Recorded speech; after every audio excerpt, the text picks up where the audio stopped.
అయ్యా ఎమ్మెల్యే గారు మా దాహం తీర్చండి సార్ అంటూ నియోజకవర్గ కేంద్రమైన ఉదయగిరి ప్రభుత్వ హైస్కూల్ విద్యార్థులు ప్రాధేయపడుతున్నారు.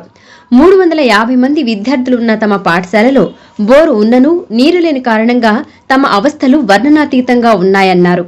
పక్కనే ఉన్న బీసీ వసతి గృహంలో 2 బోర్లు నిరుపయోగంగా ఉన్నాయని, వాటి ద్వారా తమ పాఠశాలకు కనెక్షన్ ఇప్పించాలని ఎంతో కాలంగా పంచాయతీ పాలకుల చుట్టూ తిరుగుతున్నా ఫలితం శూన్యమైందని వాపోతున్నారు.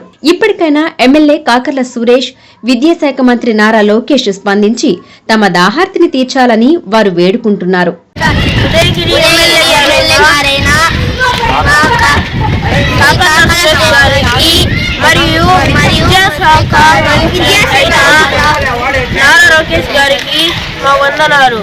సార్, మేము జీహెచ్ఎస్ ఉదయగిరి సార్, మాకు నీటి కొరత ఉంది సార్, మాకు నీళ్లు ఇప్పించండి సార్. మీరు పర్మనెంట్గా మాకు నీళ్లు వచ్చేదానికి బోరైనా ఇప్పించండి, లేకపోతే హాస్టల్ నుంచైనా మాకు నీళ్లు రప్పించండి సార్. Thank you sir.